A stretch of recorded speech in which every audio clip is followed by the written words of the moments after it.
Hey class, my name is Madison and today I'm presenting my project of the misrepresentation of women in film. For this project I had to pick a medium, which I chose Grey's Anatomy for many reasons. We learned a lot about women in film and in media in Chapter 10, Module 7 of this course. A lot of things that we learned that was pertaining to my research in peer-reviewed articles was the lack of representation of women filling screenwriters, producers, directors, anything to get a show up and running. So I picked Grey's Anatomy because we know the amazing Shonda Rhimes was the head writer and producer of the show Grey's Anatomy. With all this groundbreaking accomplishments for Shonda Rhimes, there are many problems in Grey's Anatomy that we need to discuss in today's video. I only have a few minutes, so I'm going to try to get as much as I can in this video to tell you all the ways that there is misrepresentation or underrepresentation of women in media. Now, the first thing that we know right off the bat is that women are seen as sex objects, or that they are men hungry, they sleep their way up to the top, and we see this in a lot of scenes of Grey's Anatomy.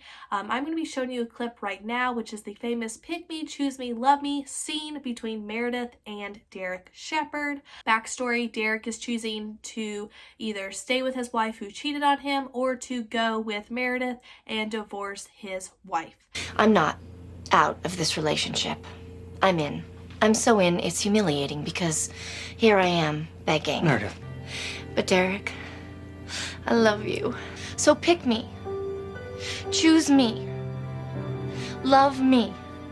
We can see this in a lot of other scenes, like I said before. It is mentioned that Cristina Yang slept her way up to get the head spot of her class by sleeping with her professor. Colin Marlowe. Yes, he was my professor. We were close. He had his hand on your ass. I sure hope you were close. You were that girl, huh? The girl who slept with the professor. We also see with many fantasies, like with George O'Malley, who had a fantasy of him sleeping with Meredith, Izzy, and Cristina Yang, which is just another way of women being seen as sex objects, or that they are just there for men. I think this goes with another part of research that I found for this project, is that women are always the supporting role for men. This has been a very controversial topic of Grey's Anatomy, is who is the main star of Grey's Anatomy? Is it Meredith Grey or is it Derek Shepherd? Now, some say Meredith Grey because the show is literally called Grey's Anatomy, and the other side is saying that it is Derek. Why are they saying it's Derek? It is because there is a medical book called Grey's Anatomy, and so some people say that they just chose the book's name to create the show, and Meredith is actually not the main star. I beg to differ. I believe Meredith is the main star, but I feel like this goes into play with all this research, as women are only seen as filling the supporting role for their male co-stars. Another way I feel like Grey's Anatomy shows that there is a big misrepresentation of women is the fact that they are always saying that women are incompetent, that they cannot handle themselves under very stressful situations, and we see that men are just escalating up in female-dominated areas while women are stagnant and they're in a overpopulated area. I feel like a really good example of this is how Alex Karev basically goes up the glass escalator when he switches over to pediatrics.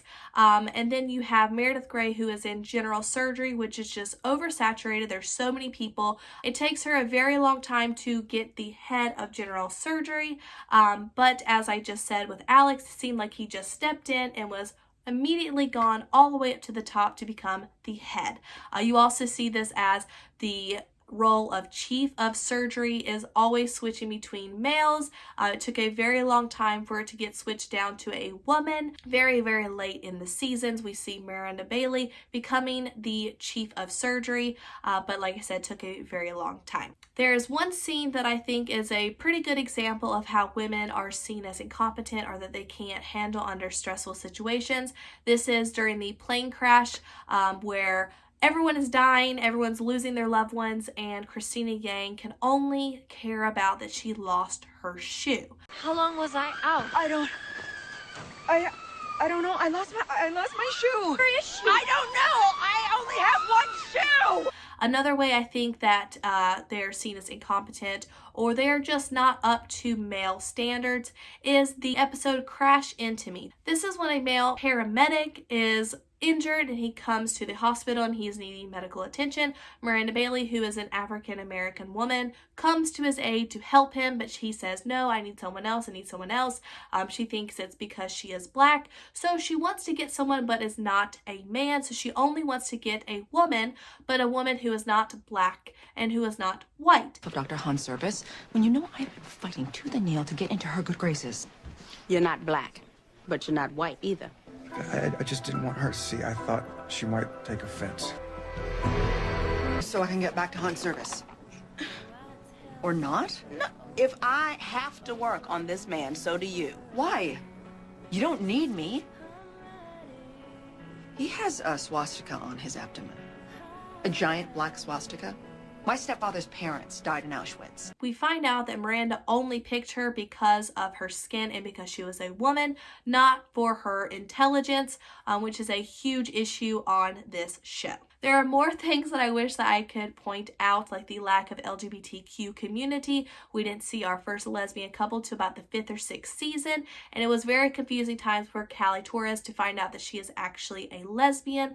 And we did not have our first gay couple until the 15th season, which is absolutely ridiculous. And that is all the time we have for this video. I think that we have seen that there is a lack or misrepresentation or underrepresentation of women in media. It shows like Grey's Anatomy that are heading in the right direction by having leading roles as women, having writers, directors, producers as women, but we still have a lot to do to get to the place that we need, but I feel like we are definitely heading in the right direction. Thanks so much for watching this video. I hope you learned something, and happy end of semester. Bye guys.